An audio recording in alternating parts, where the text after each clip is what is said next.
Assalamualaikum warahmatullahi wabarakatuh.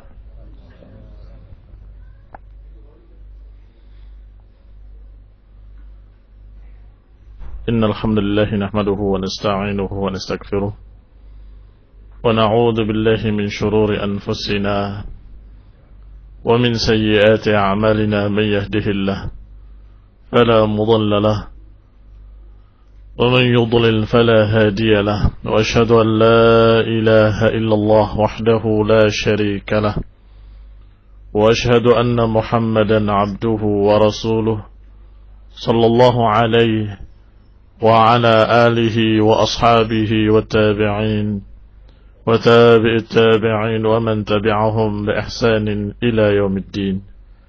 يا أيها الذين آمنوا اتقوا الله حق تقاته ولا تموتن إلا وأنتم مسلمون.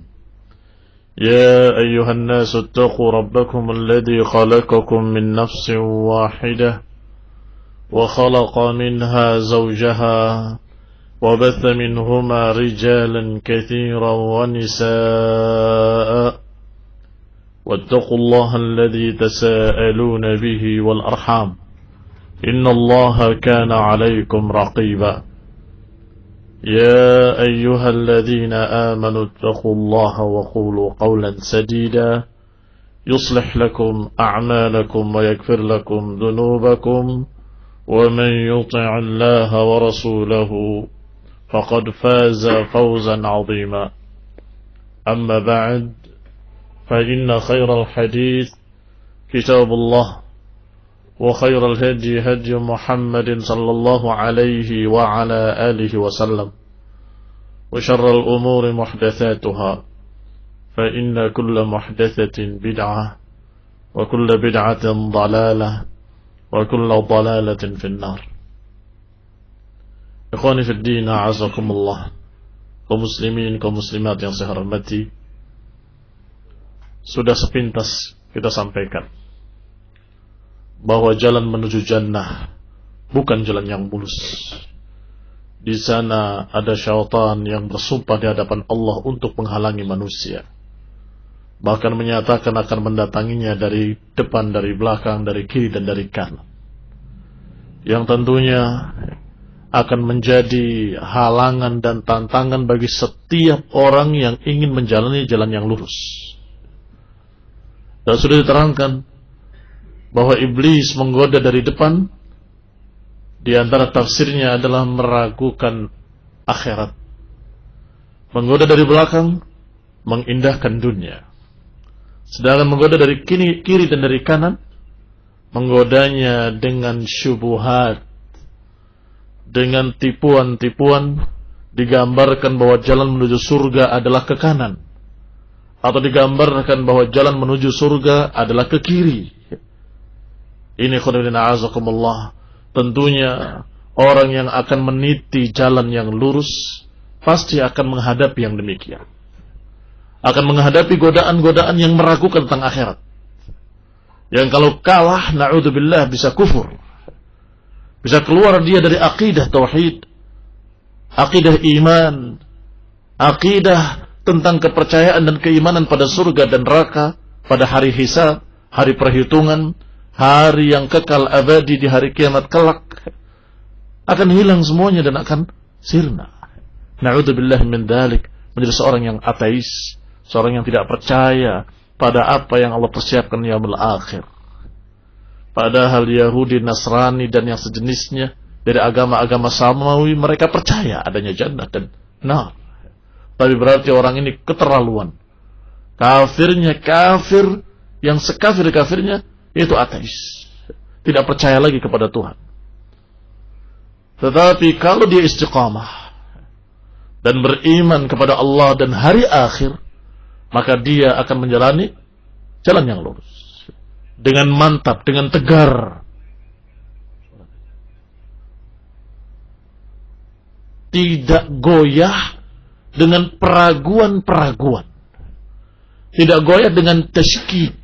Tasykik itu peraguan yang dibikin ragu oleh iblis dengan anak buahnya, yang kadang-kadang dengan manusia yang menjadi anak buah iblis. Dan kemudian kalau dia tegar dalam masalah itu, syaitan akan menggoda dengan masalah lainnya. Digambarkan betapa indahnya dunia, digambarkan betapa pentingnya dunia, digambarkan betapa sehingga orang tadi terbuai dengan indahnya dunia, lupa terhadap hari akhir. Ini yang kedua, ini beda. Bukan tidak percaya pada hari akhir, percaya. Muslim dia, kadang sholat, kadang juga enggak. Kenapa? Karena sudah terbuai dengan dunia. Bahkan ketika dia dalam keadaan tersibukkan dengan dunianya, dia merasa salat itu tidak begitu penting. Karena dia sudah di pikirannya dunia dan dunia. Tetapi kalau ternyata orang itu orang yang sangat semangat, bahkan lebih mementingkan akhirat daripada dunia, tidak goyah, tidak tergoda dengan godaan syaitan, tidak tertipu dengan tipuan syaitan, dia tetap yakin terhadap hari akhir, dan dia dalam keadaan tetap sabar untuk tidak terbuai dengan dunia. Masya Allah, sudah bagus ini. Orang ini sudah mulai punya semangat yang tinggi untuk mencari jannah dan keridhaan Allah subhanahu wa ta'ala. Tetapi ternyata syaitan tidak putus asa. Dia mendatanginya dari kiri dan dari kanan, menyatakan kepadanya, bukankah kamu ingin surga? Bukankah kamu ingin mementingkan akhirat? Ini jalan yang paling bagus. Diajarkan untuk meninggalkan dunia secara keseluruhan. Tidak memikirkan anak dan istrinya, tidak memikirkan seluruh urusan yang merupakan kewajiban-kewajiban dia di dunia, dan kemudian dia uzlah dalam keadaan dia menyendiri di gua-gua, di bukit-bukit atau di kuburan-kuburan selama sekian puluh hari, bahkan ada yang sampai sekian ratus hari. Katanya ibadah, mencari surga. Siapa yang memerintahkan kamu untuk melupakan dunia? Ketika Allah Subhanahu wa taala menyatakan wabtaghi fima atakallahu daral akhirah, ketika Allah katakan carilah dengan apa yang Allah berikan padamu dari dunia, carilah dengannya akhirat. Tapi Allah katakan wala tansa nasibaka minad dunya. Jangan lupakan bagianmu dari dunia. Kamu butuh makan, butuh pakaian, keluargamu juga butuh makan, butuh minum, butuh pakaian, punya tempat tinggal dan sebagainya. Jangan lupakan itu. Itu kewajiban kamu. Al-luqmah allati taj'al fi imra'atik. Satu suap yang engkau letakkan di mulut istrimu, itu sudah merupakan sedekah. Lihat ucapan Rasulullah SAW. Luqmah, satu suap yang kau letakkan di mulut istrimu, ini dikatakan sedekah. Apalagi kita tidak memberikan hanya satu suap. Kita berkewajiban untuk memberikan nafkah lahir dan batinnya secara lengkap, secara sempurna. Ini nasibaka minad dunya, berikan.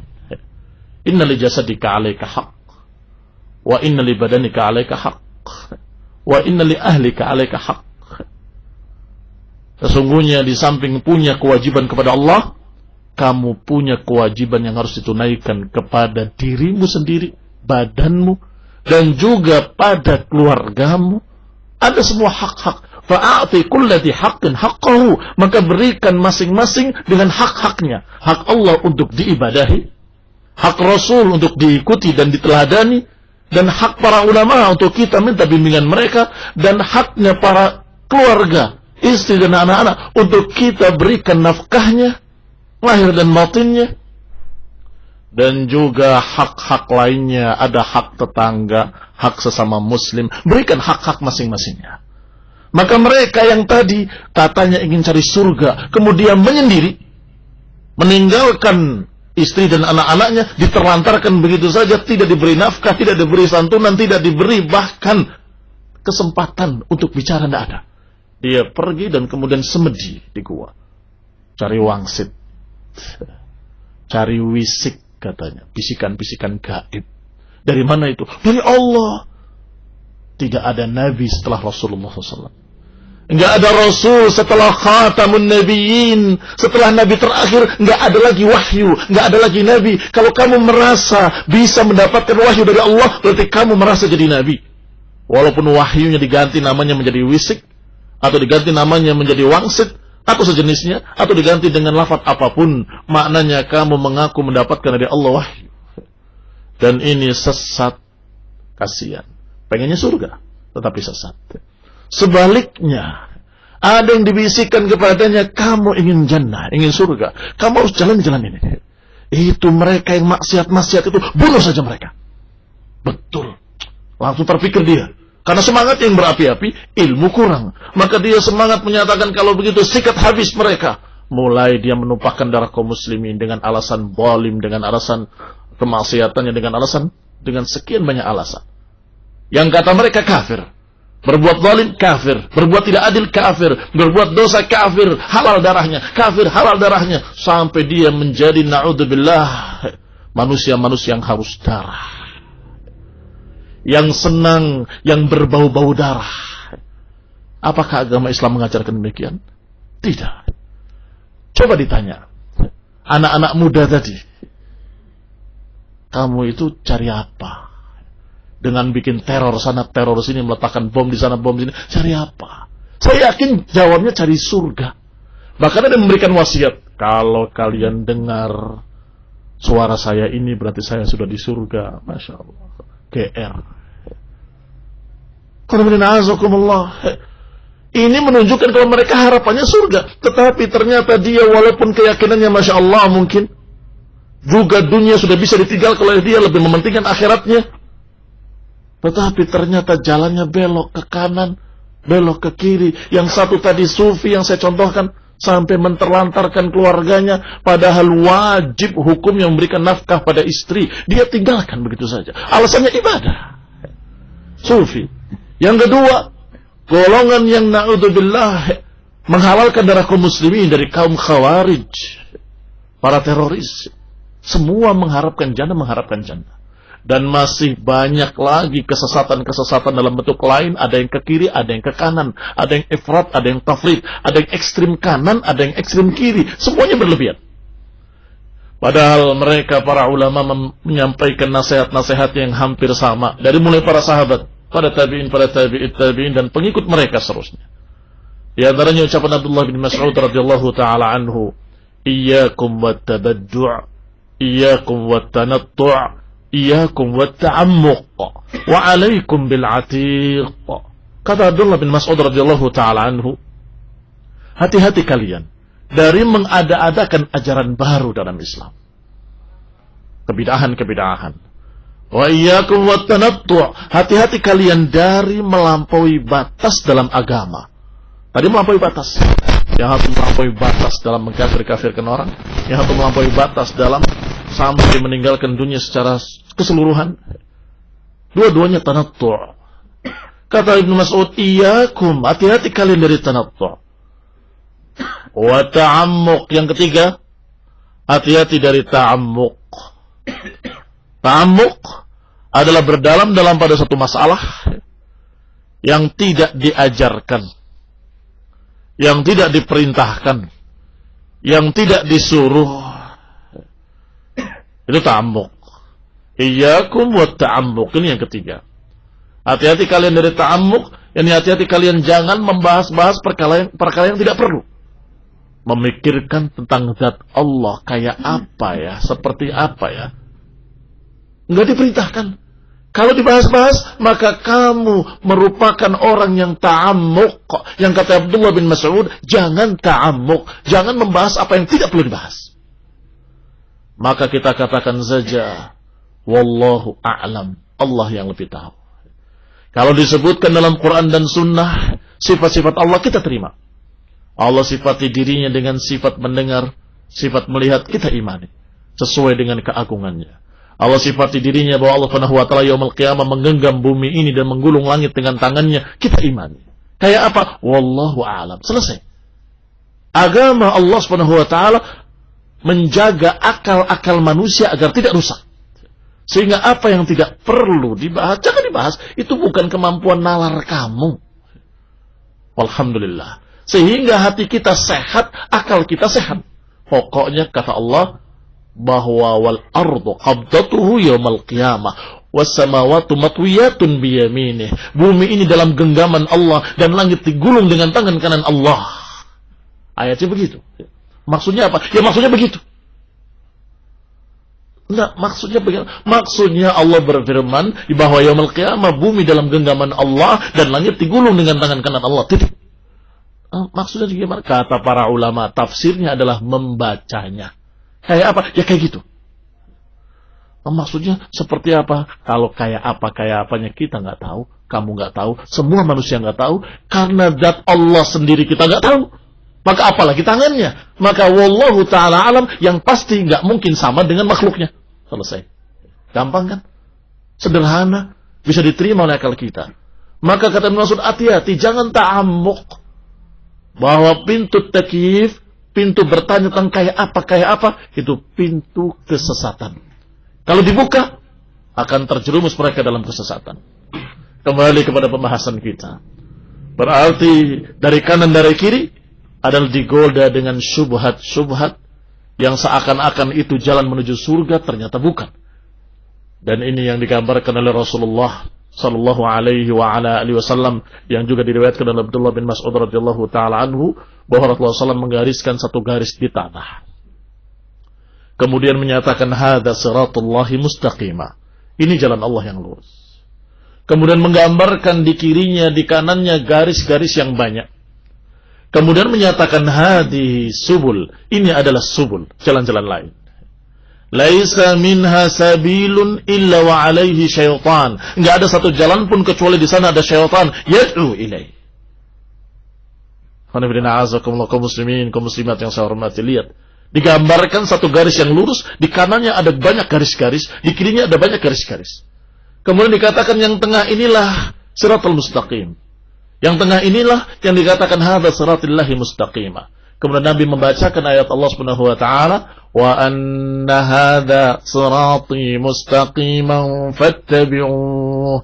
Inilah jalan Allah yang lurus, maka ikutilah. Wa la tattabi'us subul fatafarraqa bikum an sabilih. Dan jangan ikuti jalan-jalan lain, kalian akan tercerai-berai, akan terpecah belah dari jalan yang lurus. Subhanallah. Digambarkan oleh Nabi dengan gamblang, ayatnya juga jelas, maka mau apa lagi? Tidak ada alasan untuk tidak kita pahami dan ikuti. Nggak ada alasan lagi untuk kita tidak jalani. Karena sudah jelas gambarnya. Gambaran dari Nabi, gambaran dari Allah. Ada jalan yang lurus, yang di kirinya ada jalan-jalan lain. Kata Allah, inilah jalan yang lurus, ikuti dia. Dan jangan ikuti jalan-jalan lain, kalian akan tersesat. Tetapi ada faedah penting dalam hadis ini. Bahwa Nabi menyatakan laisa minha sabilun illa wa alaihi syaitan. Enggak ada satu jalan pun kecuali ada syaitan yang mengajak kepadanya. Kesesatan Mu'tazilah, ada syaitan di sana yang mengajak ke jalan itu. Jalan Khawarij, ada syaitan yang mengajak ke jalan itu. Jalan Sufi tadi juga ada syaitan yang mengajak di jalan itu. Semua kesesatan Jahmiyah, Mu'tazilah, Qadariyah, Jabriyah, dan sekian banyak aliran-aliran Murji'ah dan lainnya, semuanya ada syaitan yang mengajak kepadanya. Yad'u ilai. Bisa dibayangkan. Kalau kita berjalan dalam keadaan kita tidak dibekali ilmu, saya ingin surga, saya ingin menjalani jalan surga. Di hadapan kalian ada 72 jalan. Jadi bukan persimpangan jalannya hanya 2 atau 3, enggak. Ada 72 persimpangan. Ada simpang 5, ini ada simpang 72. Barakallahu fikum. Mau milih yang mana? Semuanya menyatakan halumma halumma. Dalam riwayat lain disebutkan halumma halumma. Semua syaitan tadi berkata, ayo marilah kemari. Ini jalan yang lurus, marilah kemari. Semua mengatakan begitu. Wallah, seorang yang tidak memiliki ilmu akan bingung. Dia mutahayyir, akan bingung dia harus ikuti jalan yang mana. Semuanya berdalil. Kata Mu'tazilah, Allah ciptakan akal untuk memahami. Afala ta'qilun. Qala Allah Ta'ala, afala ta'qilun. Tidakkah kamu berakal? Jadi akal ini penting. Jangan diterima Quran dan Sunnah atau tafsirnya kecuali kalau cocok dengan akal. Kalau nggak cocok harus ditakwilkan supaya cocok dengan akal. Kata Mu'tazilah. Waduh, bawa ayat. Kata Khawarijnya, innal hukmu illa lillah. Hukum itu milik Allah. Wa man lam yakum bima anzalallahu fa ulaika humul kafirun. Siapa yang tidak berhukum dengan hukum Allah maka dia kafir. Kalau dia berbuat haram, hukum siapa itu? Hukum Allah, bukan kafir. Ayat lagi yang dibahas. Datang lagi sufi menyatakan dengan kalimat wa'bud rabbaka hatta ya'tiyakal yaqin, kata mereka. Beribadah pada Allah sampai yakin. Kalau sudah yakin, nggak perlu ibadah. Bagaimana? Mau ayat lagi. Wallah, kalau kita menjalani jalan surga tanpa ilmu, nggak akan bisa. Nggak akan bisa jalan kita mulus menuju surga selamat, nggak bisa tanpa ilmu, tanpa bimbingan agama, bimbingan ilmu qala Allah wa qala Rasul, dan bimbingan para ulama. Adapun ucapan-ucapan mereka, afala ta'qilun, kata para ulama, bahwa itu maknanya, tidakkah kalian mau memahami Quran dengan apa yang Allah berikan kepada kalian? Bukan menentang Quran dan Sunnah dengan akal, tetapi dengan akal memahami Quran dan Sunnah. Beda memahami dengan menentang. Qurannya bilang begitu, ditentang oleh akal mereka. Allah katakan wa rafa'na fawqakumut tur, kami angkat di atas kalian bukit Tursina. Akal mereka berpikir, waduh, gak mungkin masa bukit diangkat di awang-awang begini. Gak mungkin lah, gak masuk akal itu. Tetapi kalau kita, orang beriman, masuk akal kok. Allah bisa mengangkat langit tanpa tiang, apalagi mengangkat gunung besar mana. Allah rafa'as sama bighairi amadin tarawnaha, tanpa tiang-tiang sebagaimana kalian lihat, kata Allah. Apalagi hanya mengangkat bukit Tursina, sahlun bagi Allah, mudah bagi Allah. Wallahu ala kulli syai'in qadir. Allah atas segala sesuatu maha kuasa, maha mampu. Adapun ucapan sufi wa'bud rabbaka hatta ya'tiyakal yaqin, beribadahlah pada Allah sampai yakin, sampai datang keyakinan, maknanya bukan kalau sudah yakin enggak perlu ibadah, bukan, tetapi keyakinan itu adalah kematian. Wa'bud rabbaka hatta ya'tiyakal maut, dan itu tafsir para mufassirin secara sepakat. Enggak ada yang menafsirkan dengan tafsir lain. Sebab yang namanya al-maut disebut keyakinan juga dalam bahasa Arab. Al-yaqin. Kenapa? Karena yang namanya kematian, muslimnya, kafirnya, yahudinya, nasraninya, seluruh manusia, seluruh agama percaya bahwa manusia akan mati. Sehingga yakin, seyakin-yakinnya, muttafaq alaih. Indal adyan, disepakati oleh seluruh agama dan juga oleh akal yang sehat. Apa ada manusia yang hidup terus? Nggak ada sampai sekarang. Bahkan toko atau pemilik perusahaan jamu yang anti mati, mati juga. Ada jamu judulnya anti kematian. Jamu-jamu biasa, jamu palsu. Ternyata orang pemiliknya mati. Nah terus, maka itu adalah keyakinan seluruh manusia bahwa manusia pasti akan mati. Maka dikatakan beribadahlah pada Allah sampai datang yang meyakinkan, sampai datang sesuatu yang yakin, yang pasti akan datang, yaitu al-maut. Sedangkan yang ketiga, ucapan khawarij, waman lam yahkum bima anzalallahu faulaika humul kafirun, adalah mereka yang tidak mau menerima syarat Allah, maka mereka kafir. Adapun kaum muslimin menerima syarat Allah, kemudian dia tergelincir dalam dosa, berbuat dosa, maka dia adalah orang yang berdosa, bukan orang kafir, tetapi orang yang berdosa, terancam dengan ancaman adab. Kalau dimaafkan oleh Allah, Allah ampuni. Kalau Allah adab dia, Allah adab dia. Yani tahtal masyiah, di bawah kehendak Allah. Insya'a adabahu wa insya'a ghafara lahu. Ikhwan fillah, a'azzakumullah, kaum muslimin yang saya hormati. Maka pembedanya antara mereka yang bingung dan mereka yang tidak bingung di persimpangan 72 tadi, atau 73 ya, yang satu yang haknya, 72 yang sesat, yang satu yang lurus. Kaum muslimin yang saya hormati, perbedaannya masalah ilmu. Kata Allah, qul hal yastawi alladhina ya'lamun wal ladzina la ya'lamun. Katakan, apakah sama orang yang berilmu dengan orang yang tidak berilmu? Ilmu apa kira-kira? Ilmu eksak, ilmu fisika, kimia, biologi, atau ilmu apa? Tentunya ilmu agama, ilmu din. Hal yastawil ladzina ya'lamun wal ladzina la ya'lamun. Karena yang Allah bicarakan adalah tentang ibadah, tentang agama, sesuai dengan awal ayatnya, amman huwa qanitun ana al-laili sajidan wa qa'iman yahdharul akhirah wa yarju rahmata rabbih. Kata Allah, apakah sama orang yang berdiri tengah malam dan sujud dengan khusyuk kepada Allah Subhanahu wa taala, mengharapkan rahmat dari Allah dan takut dari azabnya, apakah sama orang yang berilmu ini dengan orang yang tidak berilmu? yakni ilmu yang menyebabkan mereka benar-benar beribadah pada Allah dengan sebenar-benarnya, yaitu ilmu din, ilmu agama, yang akan menyelamatkan mereka dari persimpangan-persimpangan tadi, yang akan menyelamatkan mereka dari persimpangan jalan menuju jannah. Dia jelas menyatakan dan tegas mengatakan, ini jalan yang lurus, bukan ini, bukan ini, bukan ini. Kaum muslimin yang saya hormati, berarti jalan selamat menuju jannah adalah harus dengan bimbingan ilmu. Kata Ibnu Qayyim rahimahullah, untuk menghadapi godaan syaitan yang meragukan akhirat adalah kita lawan dengan senjata yang bernama al-yaqin, keyakinan. Untuk melawan godaan syaitan yang mengindahkan dunia, dilawan dengan senjata yang namanya sabar.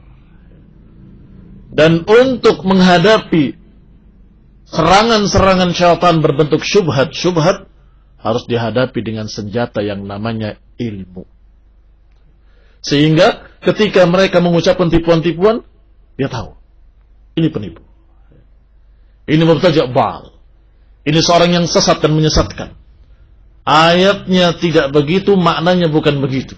Saya sudah dengar dari para ulama, saya sudah baca tafsirnya dari para salafus saleh, saya sudah mendapatkan riwayat-riwayat dari salaf, dari para sahabat. Bukan seperti itu. Enak tuh kalau mereka punya ilmu. Maka ikhwan fillah a'azakumullah, karena kajian-kajian yang saya sampaikan sore hari ini adalah ringkas, maka kita katakan dengan ringkas pula. Adapun rincian nantinya harus secara detail kita bahas dan kita pelajari. Apa saja yang diperintahkan oleh Allah, apa saja yang harus kita yakini, dan apa saja yang harus kita jalani, dan kemudian bagaimana menjawab syubhat-syubhat dari sekian macam firqah-firqah sesat agar kita selamat dari tarikan-tarikan mereka. Ikhwan fillah a'azakumullah, dalam masalah ilmu Allah Subhanahu wa taala memerintahkan dengan sekian banyak perintah untuk belajar. Apakah dengan bahasa fas'alu ahla dzikri in kuntum la ta'lamun, tanyalah kepada orang-orang yang berilmu, ahlu dzikr, ahlul Quran, ahlu dzikr, ahlul ilm. Tanyakan kepada ahlul ilm kalau kalian tidak tahu. Apa maknanya? Maknanya jangan gegabah dalam masalah agama. Nggak bisa pakai kira-kira. Kayaknya ini baik, kayaknya ini jelek, nggak bisa. Harus dengan dalil, harus dengan hujjah. Maka tanyakan, fas'alu ahla dzikri. Ini perintah untuk belajar, perintah untuk bertanya dalam masalah agama. Juga Nabi menyatakan talabul ilmi fardhatun ala kulli muslimin. Mencari ilmu adalah kewajiban bagi setiap muslim. Dan juga Allah Subhanahu wa taala mengkhabarkan wa ma ya'qiluha illa al-alimun.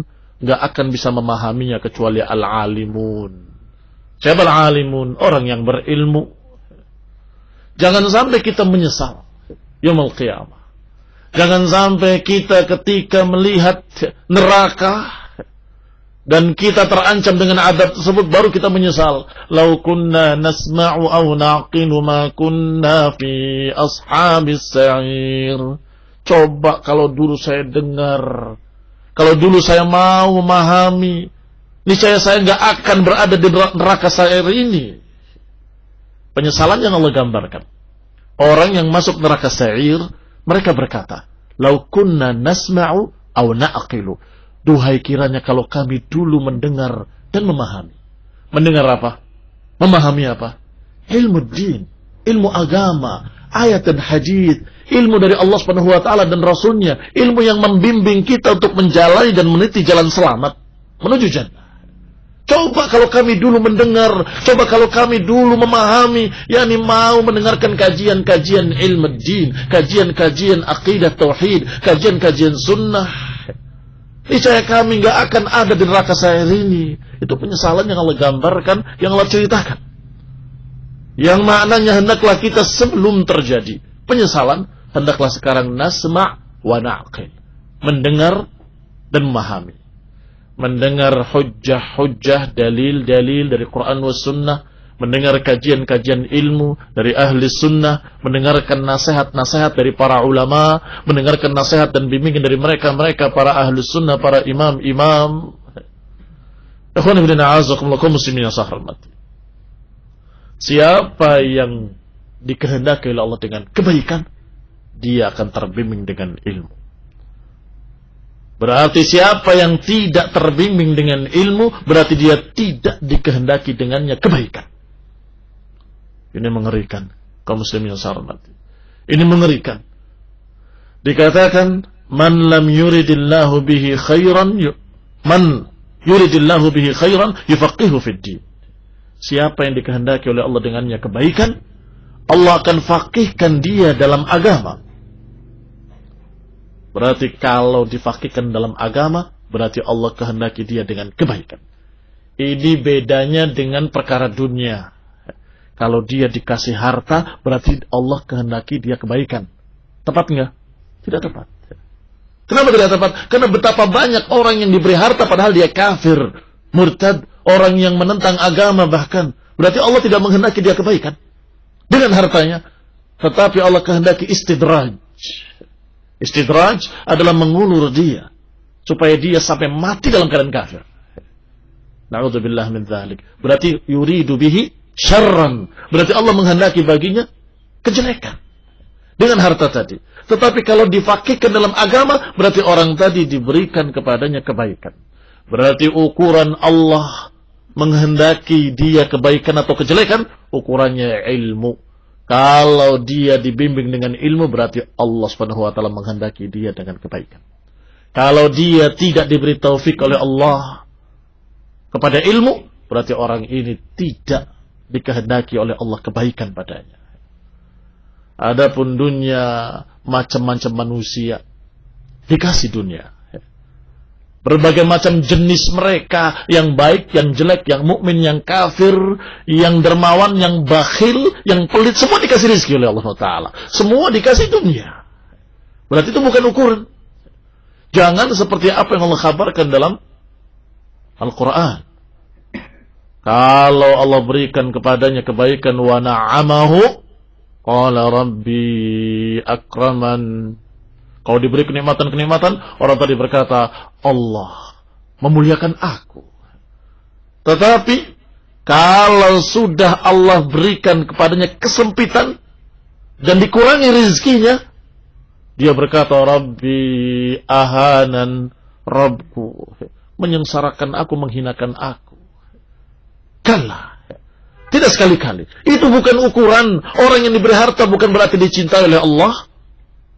Orang yang dijadikan miskin bukan berarti dibenci oleh Allah. Bukankah Rasulullah SAW dalam keadaan miskin berarti dibenci oleh Allah? Tidak mungkin. Mustahil. Berarti itu bukan ukuran. Orang baik diberi, orang jelek juga diberi. Tetapi kalau ilmu, tentunya ilmu yang nafi', diberikan kepada orang yang memang Allah kehendaki dia kebaikan. Dan Allah akan halangi orang yang Allah kehendaki dengannya kejelekan. Allah akan halangi dari ilmu. Ikhwan ibn a'azakumullah kaum muslimin yang saya hormati. Tentunya siapa yang belajar, maka dikatakan dia orang yang dikehendaki dengannya kebaikan. Karena para ulama menafsirkan hadis ini dan menyatakan bahwa yang dilihat adalah kemauan dia untuk belajar, bukan hasilnya. Yang alim berarti ini yang baik. Yang bodoh, maka dia adalah orang yang jelek. Sebentar. Belajar apa gak belajar tuh si bodoh tadi itu? Belajar tapi gak bisa-bisa. Itu dikehendaki dengannya kebaikan. Karena dia belajar. Walaupun susah untuk memahami karena mungkin ada kekurangan-kekurangan. Intelijensinya misalnya, akalnya. Berarti dia dalam keadaan semangat. Innamal a'malu binniyat. Adapun hasilnya maka itu nomor sekian. Tetapi adalah niatnya, semangatnya untuk belajar dan mengkaji, maka mereka lah yang Allah berikan kepadanya kebaikan. Wallahu ta'ala a'lam bissawab. Maka ikhwan fillah a'azakumullah, masih ditambahkan lagi tiga senjata tadi, mudah-mudahan masih ingat, yaitu keyakinan, kesabaran, dan ilmu. Yang kata mereka, ternyata kesabaran dan keyakinan juga dengan ilmu. Berarti kalau diringkas satu jawabannya, ilmu. Bagaimana orang bisa sabar? Kalau dia yakin yang ditujunya adalah benar-benar ada. Iya kan? Maka dia akan sabar. Sabar terus. Kenapa? Karena saya yakin ada yang saya cari, yaitu jannah. Berarti orang itu bisa sabar kalau yakin apa yang dicarinya itu ada. Nah, dari mana bisa yakin yang dicarinya itu ada? Dengan membaca Quran, dengan membaca hadis, dengan mendengarkan ucapan Allah, ucapan Rasulnya, mempelajarinya. Semakin mempelajari, semakin tambah ilmu, semakin tambah yakin. Tambah ilmu, tambah yakin, tambah ilmu, tambah yakin. Masalah dunia saja begitu, apalagi masalah agama. Apa masalah dunia? Ada seorang memberitakan, oh di sana ada kejadian begitu. Paling juga bohong. Datang orang kedua menyampaikan lagi. Masa? Mulai agak yakin. Datang ketiga, keempat, kelima, semua membicarakan. Masya Allah, berarti ini hak terjadi. Iya kan? Nah sekarang kita mendengarkan dari riwayat yang ini.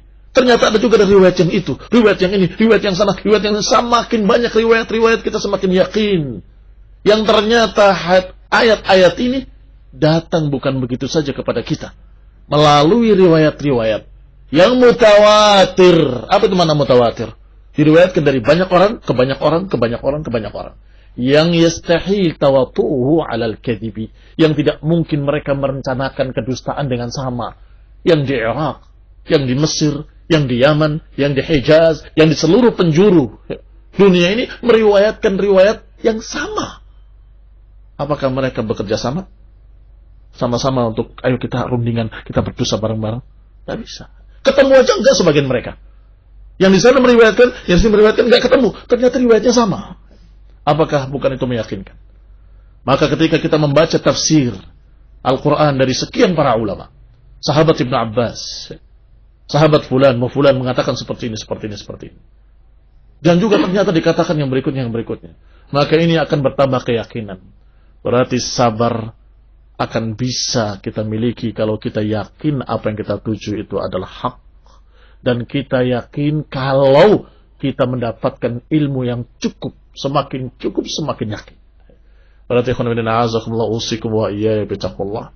Aku wasiatkan kepada hadirin semua untuk bertakwa kepada Allah dan untuk istiqamah di atas jalan tauhid was sunnah, dan harus kita belajar mencari ilmu, mencari apa kata Allah, apa kata Rasul, mencari bimbingan para ulama agar kita bisa meniti jalan jannah, jalan keridhaan Allah Subhanahu wa taala. Amin. Wa sallallahu Muhammadin wa ala alihi wa ashabihi wa sallama tasliman katsira. Subhanakallahumma bihamdik asyhadu an la ilaha illa anta astaghfiruka wa atubu ilaik. Wassalamu alaikum warahmatullahi wabarakatuh.